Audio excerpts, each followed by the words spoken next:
إن الحمد لله نحمده ونستعينه ونستغفره ونعوذ بالله من شرور أنفسنا ومن سيئات أعمالنا من يهده الله فلا مضل له ومن يضلل فلا هادي له وأشهد أن لا إله إلا الله وحده لا شريك له وأشهد أن محمدا عبده ورسوله يا أيها الذين آمنوا اتقوا الله حق تقاته ولا تموتن إلا وأنتم مسلمون يا أيها الناس اتقوا ربكم الذي خلقكم من نفس واحدة وخلق منها زوجها وبث منهما رجالا كثيرا ونساء واتقوا الله الذي تساءلون به والأرحام إن الله كان عليكم رقيبا يا أيها الذين آمنوا اتقوا الله وقولوا قولا سديدا يصلح لكم أعمالكم ويغفر لكم ذنوبكم ومن يطع الله ورسوله فقد فاز فوزا عظيما أما بعد إن خير الكلام كلام الله وخير الهدي هدي محمد صلى الله عليه وسلم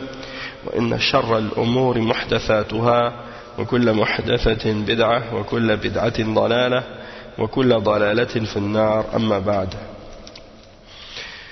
Donc on continue les cours qui ont rapport avec les conditions de la salat dans le livre écrit par le cheikh Mohammed ibn Abdul Wahhab qui s'intitule Shurut as-salat wa arkanuha wa wajibatuha, c'est-à-dire les conditions de la salat ainsi que ses piliers et ses obligations, et avec le sharh du cheikh Abdul Muhsin al-Abbad hafizahullah, le grand savant de Médine. Donc on est arrivé au cours numéro 10 où le cheikh explique maintenant Surat al-Fatiha. On est en train d'expliquer Surat al-Fatiha. Donc on est arrivé à la partie où le cheikh explique Iyyaka na'budu wa iyyaka nasta'in. Donc il dit qawluhu Iyyaka na'budu ay la na'budu ghayrak, عهد بين العبد وبين ربه أن لا يعبد إلا إياه وإياك نستعين عهد بين العبد وبين ربه أن لا يستعين بأحد غير الله.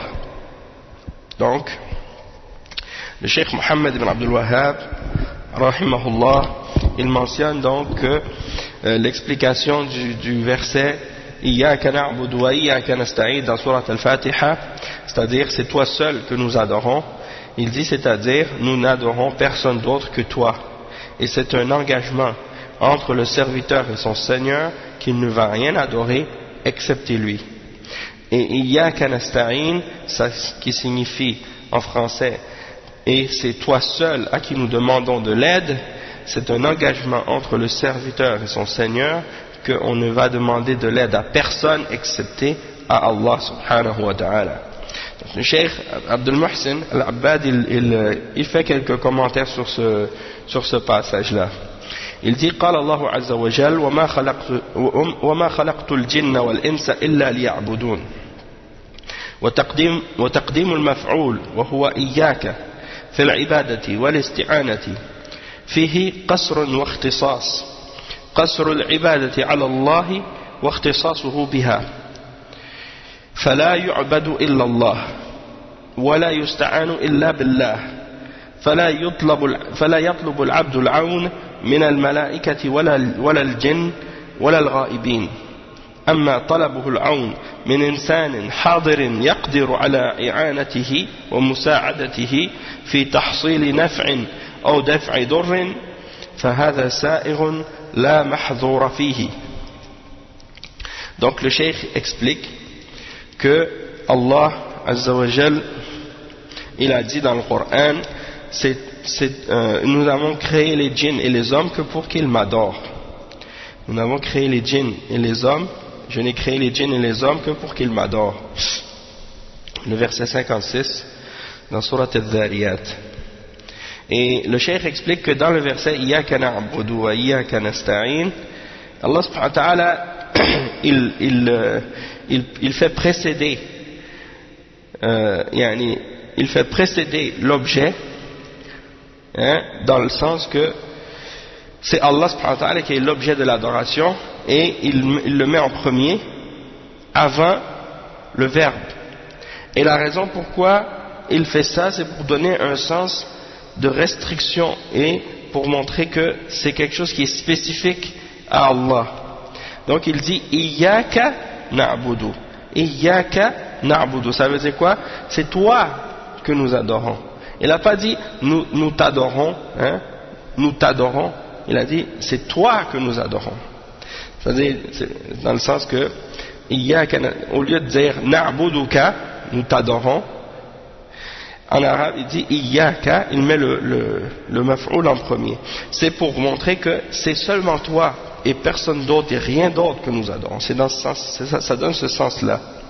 Hein? Parce que si tu dis par exemple na'buduka, ça veut dire on t'adore. On t'adore. Mais ça pourrait dire, ça peut vouloir donner ce sens-là dans le sens que on t'adore toi, mais on peut adorer d'autres aussi. Hein? On t'adore.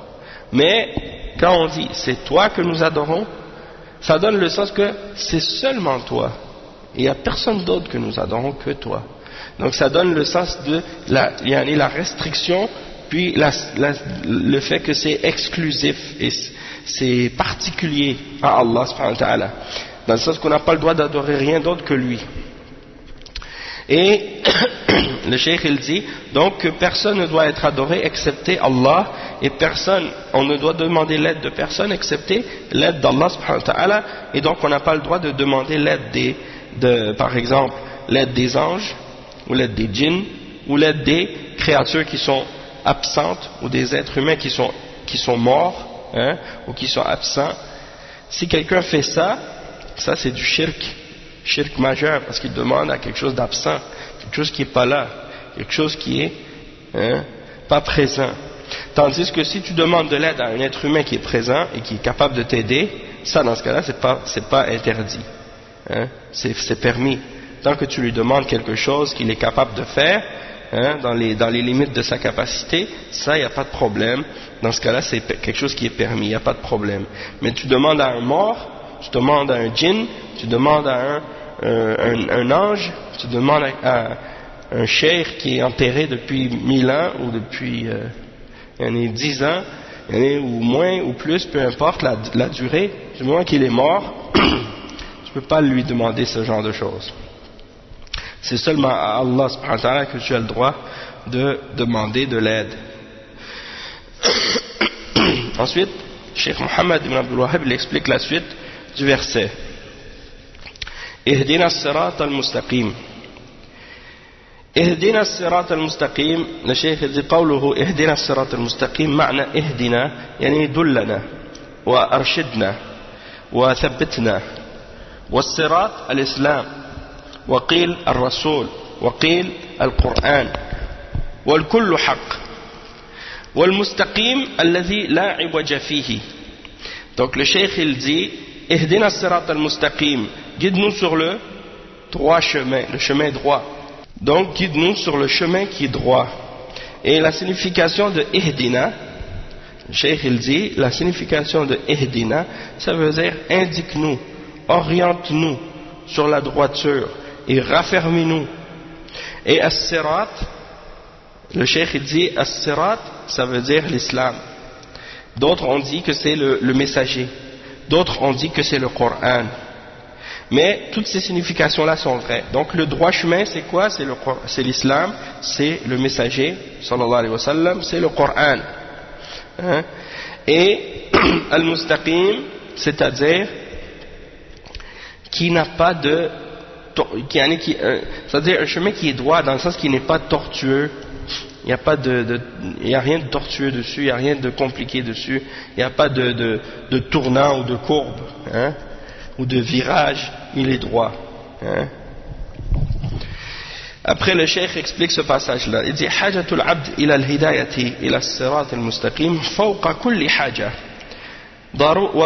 وفوق كل حاجة وضرورتهم إليها فوق كل ضرورة وحاجتهم إليها أعظم من حاجتهم إلى الطعام والشراب لأن الطعام والشراب سبب بقائهم في هذه الحياة الدنيا. أما هدايتهم الصراط المستقيم فهي سبب فلاحهم وسعادتهم في الدنيا والآخرة وطلب الهداية إلى الصراط المستقيم يتضمن طلب الدلالة والإرشاد إلى طريق الحق والهدى ويتضمن طلب التوفيق لسلوك الصراط المستقيم وسؤال العبد ربه في كل ركعة من ركعات الصلاة الهداية إلى الصراط المستقيم. Donc on va expliquer cette partie-là. Le cheikh il dit que le besoin du serviteur de la guidance vers le droit chemin, ça c'est quelque chose qu'il a besoin par-dessus tout.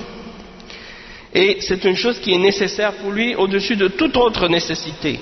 Et c'est un besoin qu'il a qui dépasse même et qui est plus grand que son besoin pour la nourriture et pour l'eau qu'il a besoin de boire. Parce que la nourriture et l'eau, quand tu le bois, ça c'est quelque chose, juste tu le prends pour rester en vie dans cette dunya. Tandis que la guidance vers le droit chemin, c'est la cause et le moyen par lequel tu auras le succès et le bonheur dans cette vie d'ici-bas et dans l'au-delà.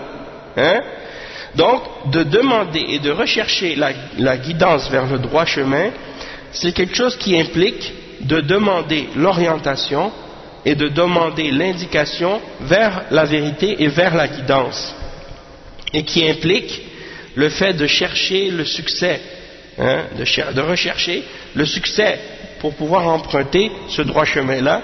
Et donc le serviteur, quand il récite Surat al-Fatiha et qu'il dit Ihdina as-sirat al-mustaqim, il demande à son Seigneur dans chaque raka'a qu'il fait dans la prière de le guider vers le droit chemin. Le cheikh il dit يتضمن سؤال الله عز وجل يتضمن سؤال الله عز وجل وتثبيته على ما حصل له من الهداية ويتضمن طلب المزيد من الهداية كما قال عز وجل والذين اهتدوا زادهم هدى وآتاهم تقواهم ولا تنافى بين تفسير اهدنا بدلنا وأرشدنا وثبتنا وتفسير الصراط المستقيم بالإسلام والرسول والقرآن لأن ذلك من قبيل الاختلاف التنوع وليس من قبيل الاختلاف التضاد ولهذا قال الشيخ والكل حق وتفسيرات السلف غالبا تكون من هذا القبيل إما تفسير بألفاظ متقاربة كلها حق ولا تنافي بينها كما هنا وإما تفسير بالمثال وهو أن يفسر لفظ عام ببعض أجزائه مثل قوله تعالى ربنا آتنا في الدنيا حسنة وفي الآخرة حسنة فإن تفسير حسنة الدنيا بالزوجة الصالحة أو الولد الصالح أو المال الطيب ولا منافاة بينها وهو من قبيل التفسير بالمثال. Donc le cheikh explique ensuite, il dit que le fait de demander à Allah subhanahu wa ta'ala d'être sur le droit chemin, ça implique également de demander à Allah de nous raffermir sur la guidance qu'on a déjà obtenue et de demander à Allah qu'il nous augmente en guidance. Par exemple, si je dis par exemple guide-moi sur le droit chemin, je demande à Allah subhanahu wa ta'ala guide-nous sur le droit chemin, est-ce que ça veut dire qu'on est égaré? Est-ce que ça veut dire qu'on est égaré?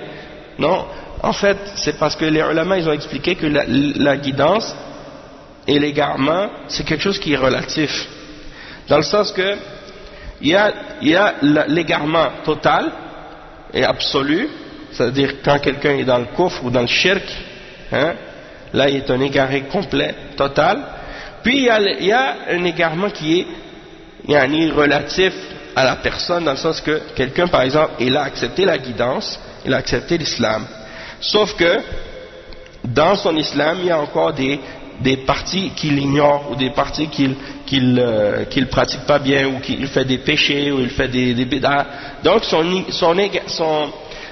il y a des parties d'égarement en lui, mais ce n'est pas l'égarement total, c'est un égarement partiel. Donc c'est pour ça que même si on est déjà guidé dans l'islam, on continue tout le temps à demander à Allah de nous guider encore. Pourquoi? Parce que on a toujours besoin d'augmenter en guidance. Non, donc si quelqu'un convertit à l'islam, mais qu'en même temps il dit qu'il est chrétien, ou qu'il continue à pratiquer le christianisme, dans ce cas-là il n'est pas considéré comme étant un musulman. Il doit, pour être musulman, se désavouer complètement du christianisme. Parce que Allah subhanahu wa ta'ala, il dit dans le Coran, فَمَنْ يَكْفُرْ بِالطَّاغُوتِ وَيُؤْمِنْ بِاللَّهِ, c'est-à-dire celui qui s'est désavoué du Tarout et qui a renié le Tarout et qui a cru en Allah. C'est-à-dire que la foi et l'islam de quelqu'un ne sera jamais accepté tant qu'il ne s'est pas désavoué de tout ce qui est adoré en dehors d'Allah et de tout ce qui est faux comme religion. Sinon son islam ne sera pas accepté d'Allah, ne sera pas valable. D'accord? Et donc celui-là il n'a pas encore atteint la guidance, il est encore dans l'égarement total, jusqu'à ce qu'il se désavoue complètement du shirk et du kufr et du christianisme et de toute autre croyance de kufr et de shirk qui existe.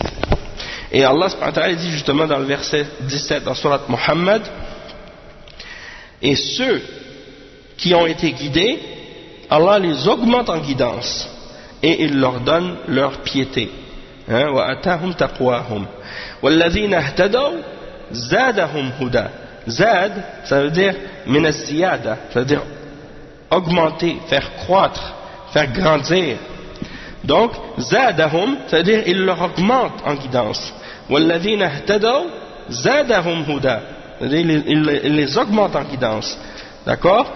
Et ça c'est pour montrer que quelqu'un peut être guidé, mais continue quand même à demander à Allah de la guidance pour qu'il soit encore plus guidé, avec plus de science, plus de pratique, plus d'application, plus de piété. Donc ça c'est la signification.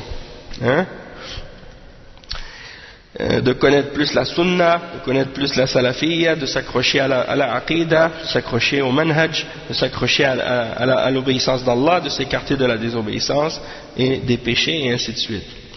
Et de s'écarter des bid'a. Donc tout ça c'est des éléments de guidance.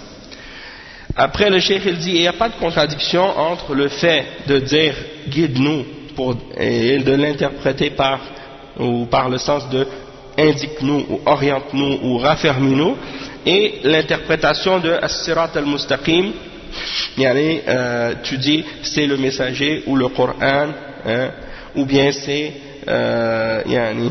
comme le chef l'a expliqué que as-sirat al-mustaqim c'était le Coran ou le messager ou l'islam. Il n'y a pas de contradiction entre ces différentes interprétations là. La même chose que quand on dit ihdina, quand on dit que ça veut dire dullana ou arshidna ou sabbitna, tout ça en fait c'est des choses qui ont le même sens au fond, et c'est pour ça que ça fait partie de ce qu'on appelle ikhtilaf at-tanawwu'.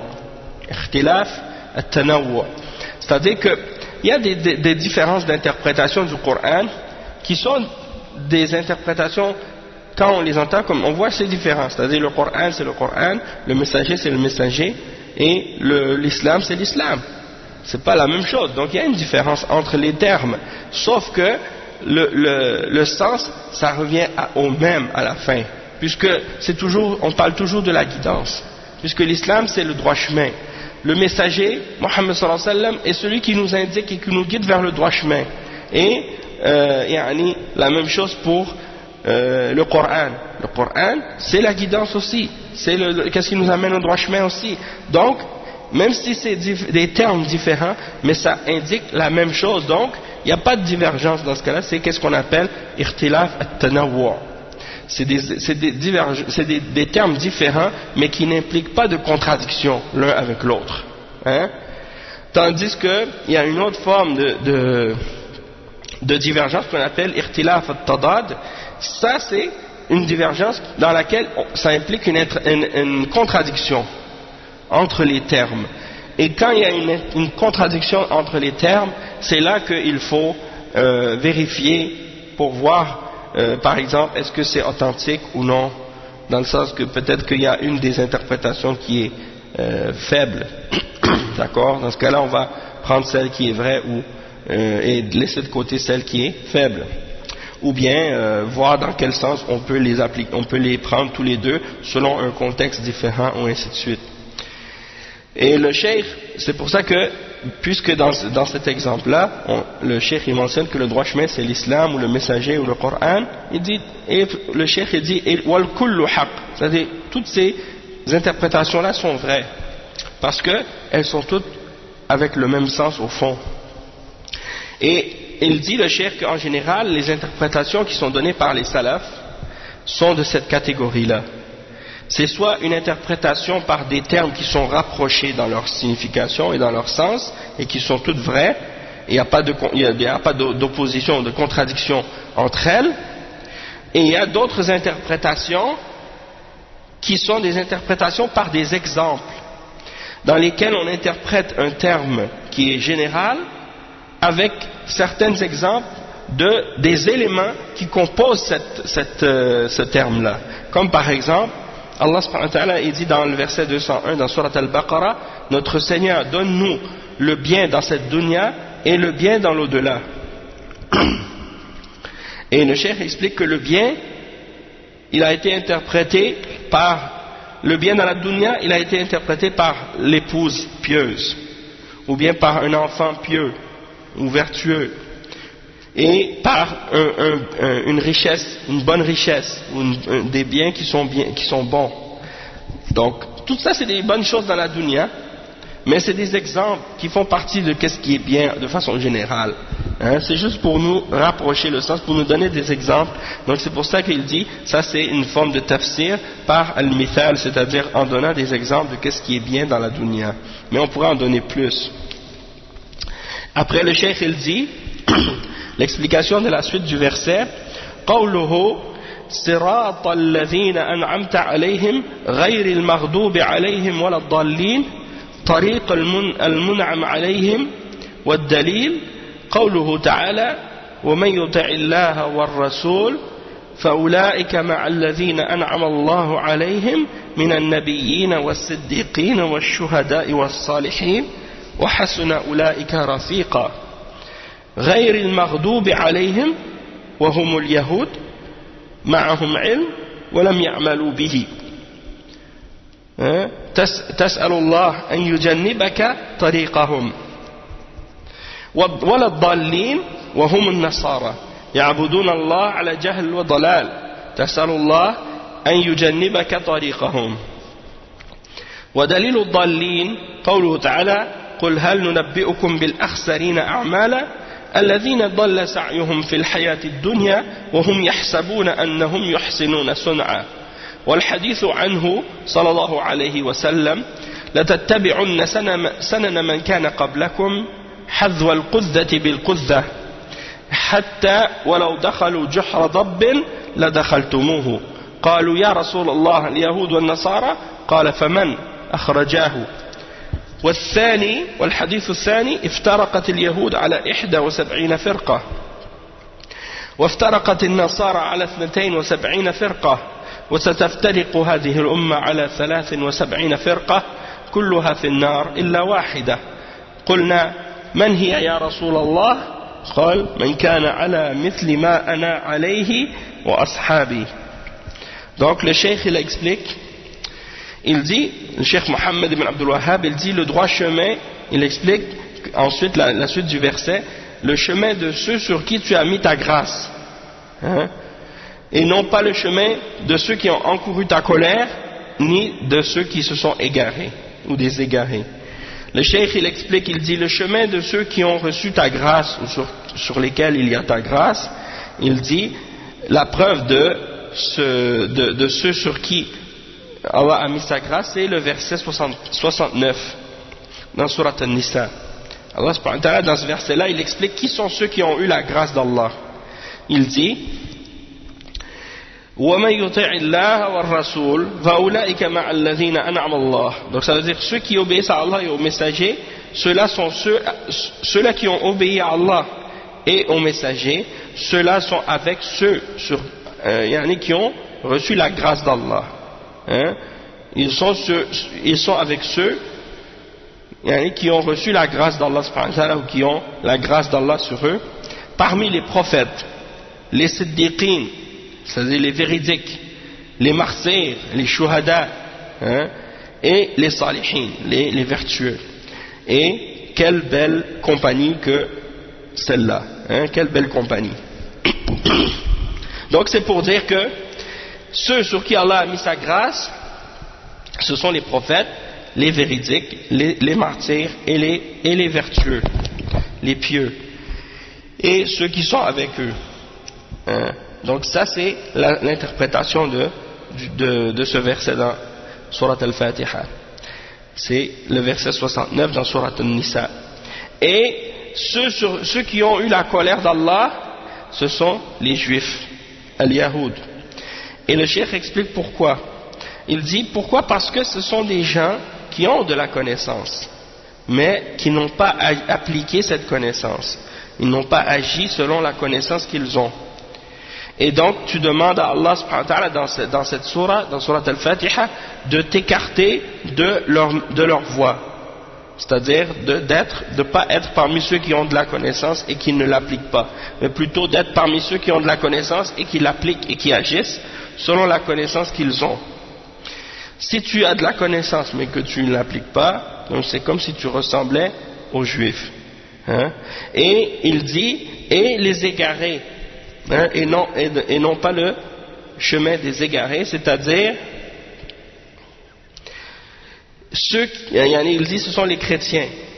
Il dit pourquoi? Parce que c'est des gens qui adorent Allah avec l'ignorance et l'égarement, puisqu'ils n'ont pas de science. Hein? Donc ce sont des ignorants qui adorent Allah par ignorance, et donc c'est comme si à cause de leur ignorance ils s'égarent. Hein? Et le cheikh il dit tas'aluhum an yujannibaka tariqahum, tu demandes à Allah qu'il t'écarte de leur voie. Et la preuve de ceux qui ont été égarés dans le Coran, c'est quoi le verset qui mentionne ça? C'est le verset dans Surat Al-Kahf, le verset 103. Allah subhanahu wa ta'ala il dit, voulez-vous qu'on vous apprenne qui sont les plus grands perdants en œuvre? C'est le verset 103. Et le verset 104, ceux qui ont gaspillé leurs efforts dans cette vie d'ici-bas, alors qu'ils s'imaginaient faire le bien. Ça c'est l'exemple des chrétiens. C'est l'exemple des gens qui adorent Allah par l'ignorance. Comme les soufis, parmi les musulmans, ceux qu'on appelle les soufis, hein, ils adorent Allah par ignorance. Donc ils font beaucoup d'efforts dans la vie d'ici-bas pour adorer Allah, mais ils adorent Allah par des innovations, ou par des choses qui n'ont pas de preuves, qui ne sont pas basées sur la révélation. Et donc, à cause de ça, ils sont égarés, à cause de leur ignorance. Et le cheikh il dit ensuite, et également il y a un hadith à ce sujet, le hadith dans lequel le prophète sallallahu alayhi wa sallam dit, vous allez suivre les voies des juifs et des chrétiens pas à pas, jusqu'à ce que si l'un d'entre eux rentre dans le trou d'un lézard, vous allez rentrer avec eux. Et les Sahaba ont dit, ô messager d'Allah, parles-tu des juifs et des chrétiens? Il dit, qui d'autre? Ça c'est rapporté par Al-Bukhari et Muslim.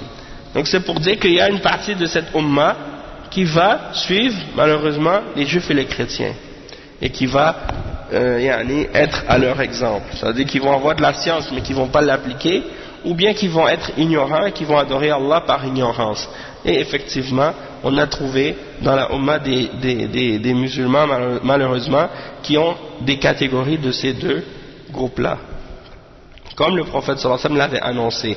Toutefois, dans le deuxième hadith, c'est comme pour nous dire qu'il y a quand même un groupe des musulmans qui va suivre la vérité, puisque le prophète sallallahu alayhi wa sallam a dit dans le hadith que les juifs se sont divisés en 71 sectes, et que les chrétiens se sont divisés en 72 sectes, et que cette Ummah va se diviser en 73 sectes, et qu'elles seront toutes en enfer excepté une.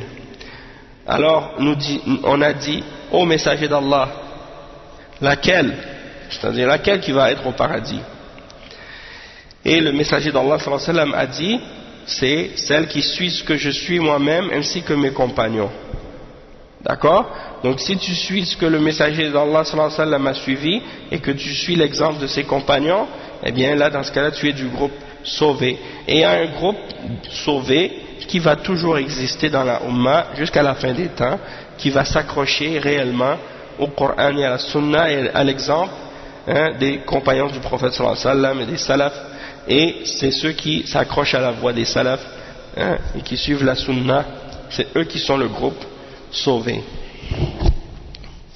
Et donc comme on l'explique souvent aussi, c'est bien de mentionner peut-être pour éviter que les gens comprennent mal ce hadith, lorsqu'on parle des 73 sectes, ça ne veut pas dire que quand on dit qu'ils seront en enfer, tous en enfer excepté un, ça ne veut pas dire qu'ils sont tous des koufars. Mais ça veut dire quoi? Ça veut dire qu'ils sont, il y en a c'est ça, il y en a que parmi eux ce sont des égarés ou des sectes de bid'a. Il y en a parmi eux que c'est des koufars qui vont aller en enfer pour l'éternité. Mais il y en a d'autres qui sont juste des égarés parmi les gens de bid'a ou parmi des pécheurs. Et ils vont être peut-être, donc ce hadith c'est une menace pour eux, pour dire que ces gens-là sont sous la menace de l'enfer. Peut-être que parmi eux Allah va faire miséricorde à certains d'entre eux et les faire entrer au paradis, et peut-être que certains d'entre eux vont être en enfer pour un certain temps, mais bien entendu tant qu'ils n'ont pas commis de shirk majeur ou de kufr majeur, ils ne vont pas être éternellement en enfer, ils vont sortir après un certain temps. Le cheikh il dit ensuite, donc le cheikh Abdul Muhsin al-Abbad hafizahullah, maintenant il va expliquer ce passage qu'on vient de lire, et il dit as-sirat al-mustaqim alladhi yas'al al-muslim rabbahu an yahdiyahu iyyah huwa tariq al-mun'am alayhim min an-nabiyyin was-siddiqin wash-shuhada'i was-salihin kama qala 'azza wa jalla وأن هذا صراطي مستقيما فاتبعوه ولا تتبعوا السبل فتفرق بكم عن سبيله ذلكم وصاكم به لعلكم تتقون وهو يسأل الله في كل ركعة من ركعات صلاته أن يهديه طريق الحق والهدى وأن يجنبه طريق أهل الضلال والغواية من اليهود والنصارى وحديث لتتبعن سنن من كان قبلكم رواه البخاري ومسلم عن أبي سعيد وأوله عند البخاري بلفظ لتتبعن سنن من كان قبلكم شبرا بشبر ذراعا بذراع وعند مسلم باللفظ لتتبعن الذين من قبلكم شبرا بشبر ذراعا بذراع.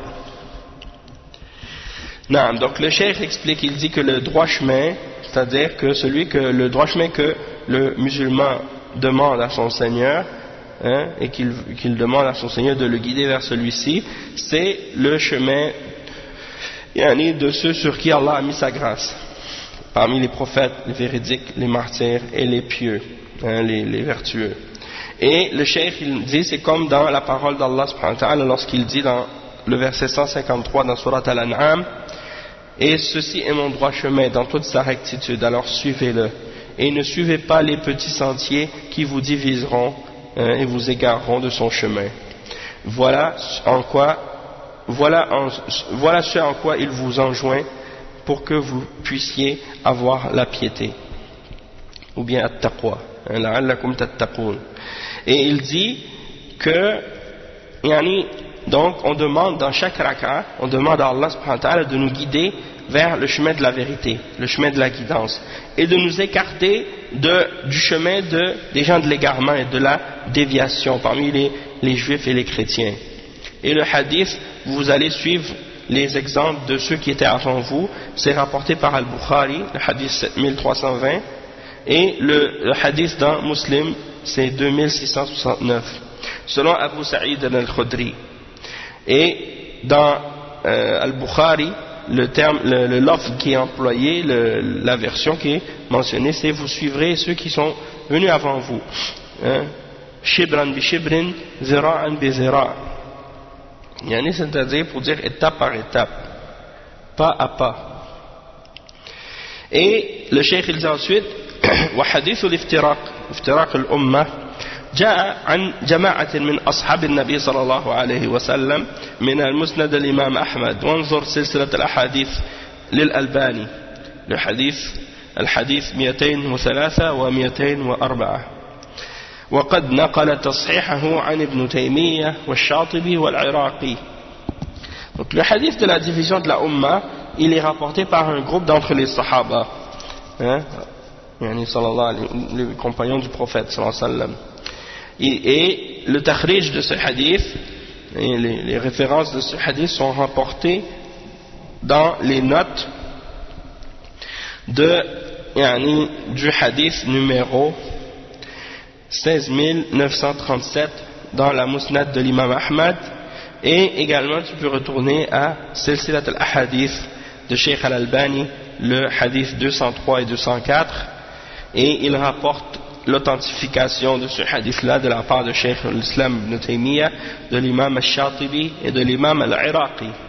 Parce qu'il y a des gens de bid'a qui essaient de falsifier, ou pas de falsifier, mais de mentionner ou de dire de prétendre que ce hadith-là il est faible.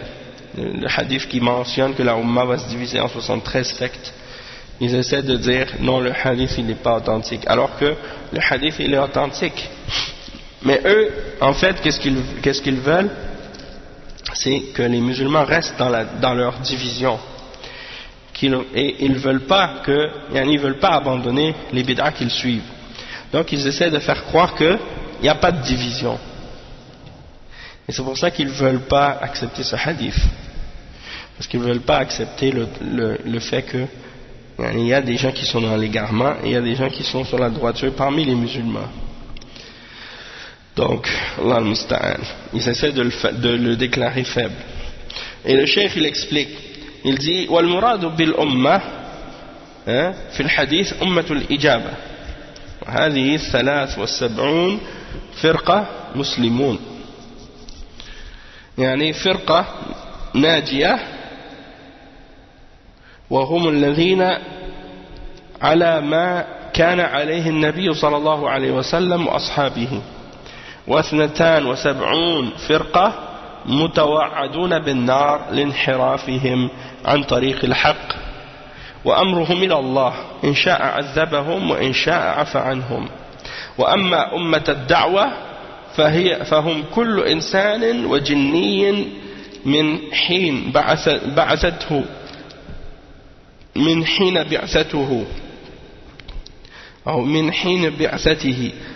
صلى الله عليه وسلم إلى قيام الساعة،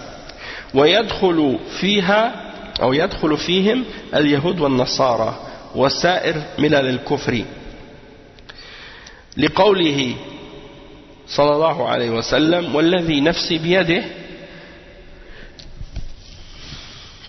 لا يسمع بي أحد من هذه الأمة يهودي ولا نصراني ثم يموت ولم يؤمن بالذي أرسلت به إلا كان من أصحاب النار.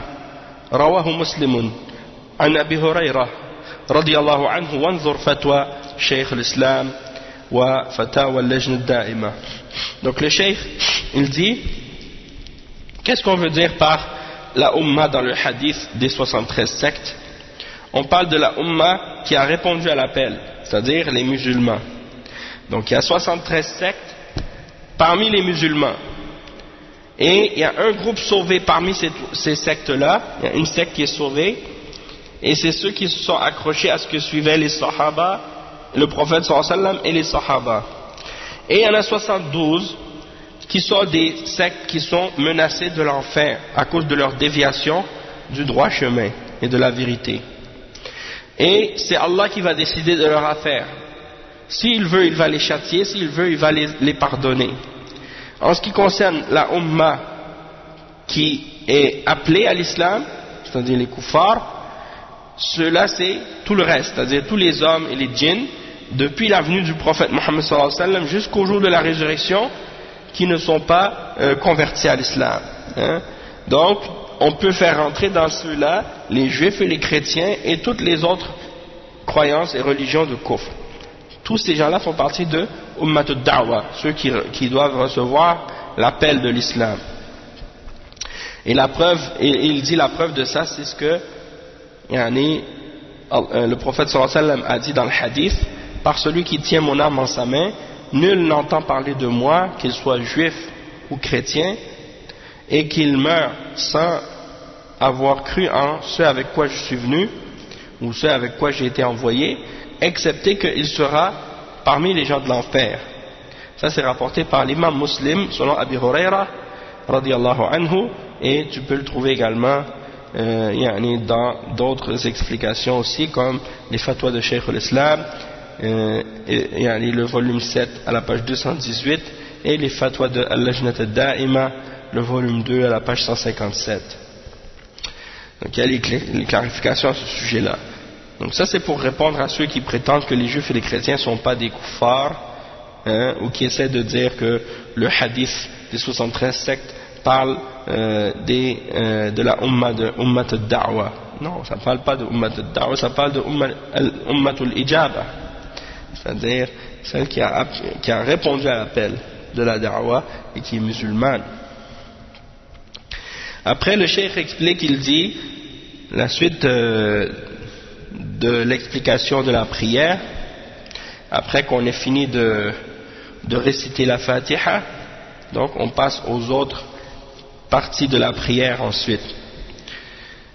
Il dit وَقَوْلُهُ وَالرُّكُوعُ وَالرَّفْعُ مِنْهُ وَالسُّجُودُ عَلَى الْأَعْضَاءِ السَّبْعَةِ والاعتدال منه والجلسة بين السجدتين والدليل قوله تعالى يا أيها الذين آمنوا اركعوا واسجدوا والحديث عنه صلى الله عليه وسلم أمرت أن أسجد على 7 أعظم والطمأنينة في جميع الأفعال والترتيب بين الأركان والدليل حديث المسيء صلاته عن أبي هريرة رضي الله عنه قال بينما نحن جلوس عند النبي صلى الله عليه وسلم إذ دخل رجل فصلى فسلم على النبي صلى الله عليه وسلم فسلم على النبي صلى الله عليه وسلم فقال ارجع فصلي فإنك لم تصلي فعلها 3 ثم قال والذي بعثك بالحق نبيا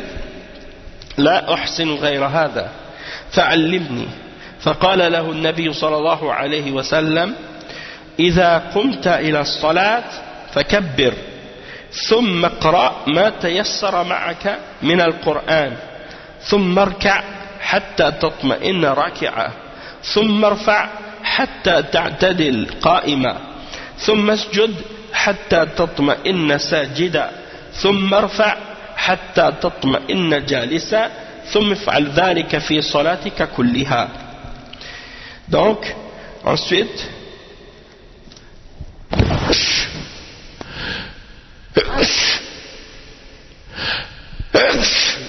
alhamdulillah, yahdikumullah wa yuslihu balakum. Donc le cheikh il explique, le cheikh Mohammed ibn Abdul Wahhab, il explique ensuite les piliers de la prière. Donc il dit, après avoir récité la Fatiha, après avoir fait le takbir, et après tu récites le dua al-istiftah, après tu fais la surat al-Fatiha, après tu récites une autre surah, après il dit, après tu vas te pencher, tu vas faire recours. Après tu vas te relever, tu te relèves du recours, ça fait partie des piliers.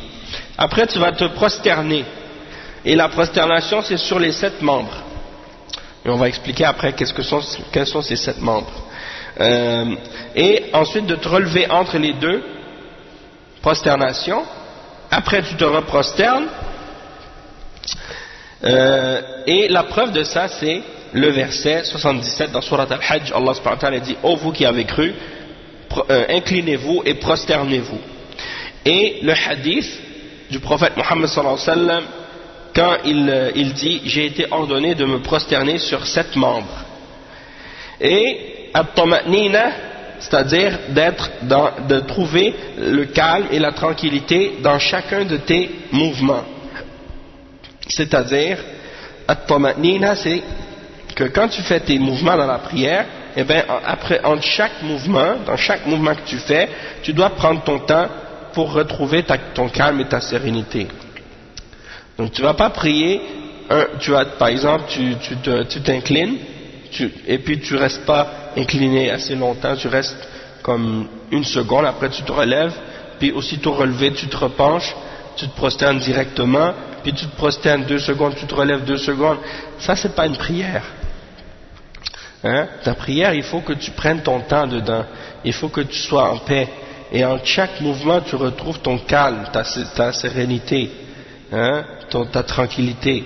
Il faut que tu te reposes dans ta prière. En chaque mouvement, que tes os reviennent à leur place initiale. Et que tu prends ton temps entre chaque mouvement. C'est pas une course, hein?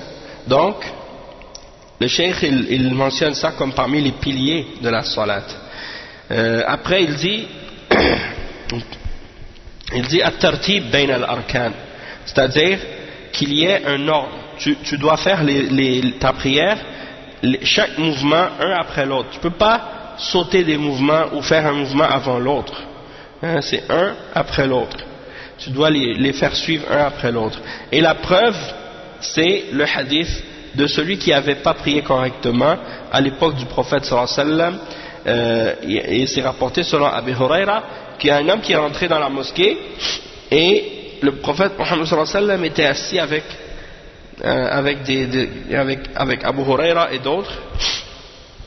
Donc Abu Huraira il dit nous étions assis avec le prophète Muhammad sallallahu alayhi wa sallam, puis il y a un homme qui est rentré et qui a fait la salat. Hein? Et après il est venu pour donner le salam au prophète sallallahu alayhi wa sallam. Alors le prophète sallallahu alayhi wa sallam lui a dit retourne faire ta salat parce que tu n'as pas prié correctement. Alors l'homme est retourné, il a fait exactement la même chose et il est revenu voir le prophète sallallahu alayhi wa sallam. Le prophète sallallahu alayhi wa sallam lui a dit retourne prier encore. En tout il a fait ça pendant 3 fois, hein? Et à la fin l'homme est venu voir le prophète sallallahu alayhi wa sallam et lui a dit par celui qui t'a envoyé en toute vérité, yani, apprends-moi parce que je sais rien d'autre mieux que ça. C'est-à-dire je ne connais rien d'autre mieux que ça. Qu'est-ce que j'ai fait là, c'est ce que je sais. Donc apprends-moi. Alors le prophète sallallahu alayhi wa sallam lui a expliqué comment faire la prière correctement. Il lui a dit lorsque tu te lèves pour ta salat, fais le takbir, tu fais le takbir, tu dis Allahu Akbar, puis tu récites ce qu'il y a avec toi comme qu'est-ce que tu connais du Coran, puis tu fais recours, tu t'inclines jusqu'à ce que tu sois en tranquillité et en repos dans ton recours, puis tu te relèves tout droit et ensuite tu te prosternes jusqu'à ce que tu sois en repos en tranquillité dans ton soujoud, dans ta prosternation. Puis tu te redresses assis entre les 2 prosternations jusqu'à ce que tu sois en repos dans ta position assise. Puis tu te reprosternes encore. Et après il a dit tu fais ça dans toute ta prière. C'est-à-dire tu prends ton temps de te reposer entre chaque mouvement. Hein? Dans le sens que tu dois être en tranquillité pendant chaque mouvement. Et le cheikh il dit, cheikh Abdul Muhsin, il explique ce passage. Il dit هذه 7 من أركان الصلاة كلها أفعال وقد دل عليها جميعها حديث المسيء صلاته رواه البخاري ومسلم عن أبي هريرة رضي الله عنه وحديث السجود على الأعضاء 7 أخرجه البخاري عن ابن عباس رضي الله عنهما قال النبي صلى الله عليه وسلم أمرت أن أسجد على 7 أعظم على الجبهة وأشار بيده إلى أنفه واليدين والركبتين وأطراف القدمين ولا نكفت الثياب والشعر رواه مسلم أيضا. Donc on va expliquer cette partie-là. Le cheikh explique que les 7 piliers qu'on a mentionnés ici sont des actions et elles sont indiquées dans le hadith, elles sont toutes indiquées dans le hadith de celui qui a prié incorrectement. Celui qui a prié incorrectement, qu'on a mentionné dans le hadith tout à l'heure, qui est rapporté par Al-Bukhari et Muslim. Et le Bukhari c'est dans le hadith 757 et Muslim c'est dans le hadith 397 selon Abi Huraira. Et le hadith qui mentionne de se prosterner sur 7 membres, il est rapporté par Al-Bukhari, le hadith 812, selon Ibn Abbas radiyallahu anhuma, il dit: j'ai été ordonné de me prosterner sur 7 membres, ou bien sur 7 os, et il mentionne le front, et avec son doigt il indique le nez. Donc le front et le nez, ça fait 1, les 2 mains, les 2 genoux et les deux bouts des pieds, ça veut dire, ça fait 7, hein? Les 2 pieds, les deux genoux et les 2 mains, ça fait 6, plus le nez et le front, ça fait 7. Et voilà, nakfitu thiyab wa sha'r, c'est-à-dire on ne va pas plier les vêtements ni les cheveux. Donc dans la salat, on n'a pas le droit de plier les vêtements ou les cheveux, c'est-à-dire faire des rebords ou rouler ou plier les manches ou les bas de vêtements. Ça aussi c'est rapporté par l'imam Muslim, le hadith 490. والطمأنينة في الأركان الهدوء عدم العجلة فلا ينقر هذه الأفعال بل يطمئن فيها سواء طال الاطمئنان أو قصره. أما الترتيب فيأتي بها مرتبة، والقيام ثم الركوع ثم الرفع منه ثم السجود ثم الجلوس بين السجدتين، فلو سجد ناسيا قبل أن يركع وجب عليه أن يرجع ليأتي بالركوع ثم السجود، ولا يعتد بالسجود الذي حصل منه سهوا. Donc le cheikh il dit at-tama'nina, c'est-à-dire le repos et la tranquillité, c'est-à-dire d'y aller doucement, de ne pas se presser, de se précipiter dans la prière. C'est pas de faire les gestes de la prière rapidement. Il faut qu'il prenne son temps pour faire sa prière calmement. Peu importe que ce calme-là soit de longue durée ou courte, mais l'important c'est qu'il ne soit pas précipité, hein, pas fait de façon trop rapide. Il faut qu'il soit en tranquillité durant sa prière. Et le cheikh il dit ensuite qu'il faut respecter l'ordre. Il doit faire ces mouvements-là en ordre. En premier, il est debout, il récite la Fatiha et ainsi de suite. Ensuite, il s'incline, il se relève. Ensuite, il se prosterne. Ensuite, il s'assoit entre les 2 prosternations. Puis ensuite, il se prosterne encore. Si quelqu'un, par exemple, avant de faire le recours, il se tient debout, puis là, il tombe directement dans la prosternation, avant d'avoir fait le recours, et bien dans ce cas-là, il doit se relever. Il doit se relever et faire son recours avant de faire son sujoud. Et il ne tient pas compte du sujoud qu'il a fait avant de s'être incliné, quand il a fait ça par distraction par exemple. Donc on va s'arrêter ici, Inch'Allah, pour aujourd'hui, puis on continuera ça au prochain cours, Inch'Allah. Subhanakallahumma bihamdik, ashhadu an la ilaha illa ant, astaghfiruka wa atubu ilayk. Barakallahu fikum wa jazakumullahu khairan. Wassalamu alaykum wa rahmatullahi wa barakatuh.